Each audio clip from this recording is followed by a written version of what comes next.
அனைவருக்கும் இனிய தமிழ் புத்தாண்டு நல்வாழ்த்துக்கள். காலையில நேரத்தோடு எழும்பி மருத்து நீர் வச்சு நீராடி விட்டு புத்தாடையெல்லாம் அணியவில்லை, பழைய ஆடைதான். வீட்டுல சின்னதா ஒரு பொங்கல் காலையில, அதோட நேற்று செய்த 2 பலகாரம். அடுத்ததா ஒஸ்லோவில் அமைந்திருக்கும் முருகன் ஆலயத்துக்கு சென்றது. ஒஸ்லோவில் கடந்த பல ஆண்டுகளாக ஒரு சின்ன இடத்திலிருந்து அருள் பாலித்த முருகனுக்கு நோர்வே வாழ் தமிழர்களின் பெரும் முயற்சியால இந்த பெரிய இடத்துல இந்த பெரிய ஆலயம் 2 ஆண்டுகளுக்கு முன்னம் கட்டி கும்பாபிஷேகம் செய்து திறந்து வைக்கப்பட்டது. புலம்பெயர்ந்த தமிழர்கள் தாம் புலம்பெயர்ந்த அனைத்து நாடுகளிலும் தமது மொழியையும் கலாச்சாரத்தையும் அடுத்த சந்ததிக்கு கடத்துவதற்காக பெரும் பணியை செய்து கொண்டிருக்கிறார்கள். தமிழ் பாடசாலைகளாகட்டும், கலாச்சார நிகழ்வுகளாகட்டும், அல்லது சமயம் சார்ந்த கோயில்களாகட்டும், புலம்பெயர் தமிழர்களின் இந்த அயராத முயற்சியினால் உலகில் எங்கெல்லாம் தமிழன் வாழ்கிறானோ தமிழ் அங்கேயும் வாழும். ஆலய நிர்வாகத்தின் அனுமதியோடு தான் இந்த காணொலிகள் உள்ளே எடுக்கப்பட்டது. ஆலய குருக்களால் நோர்வே வாழ் தமிழர்களுக்கு ஒரு வேண்டுகோளும் விடுக்கப்பட்டது. இந்த ஆலயத்தின் கட்டுமான பணிகள் இன்னும் முழுமையாக நிறைவு பெறவில்லை.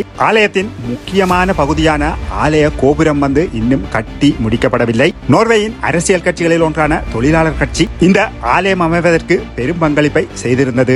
அதன் ஒஸ்லோ உறுப்பினர் ஒருவர் இன்று அழைக்கப்பட்டு மதிப்பளிக்கப்பட்டார். நிதி பற்றாக்குறையினால் காலம் தாழ்த்தப்பட்டுக் கொண்டிருக்கும் இந்த ஆலயத்தின் கோபுரம் கட்டி முடிக்கப்பட வேண்டும். அதற்கு எம்மாலான நிதியுதவி அளிக்கப்பட வேண்டும். அது தமிழர்களாகிய எமது கடமை. மீண்டும் ஒரு காணொலியில் சந்திப்போம். அதுவரைக்கும் நன்றி.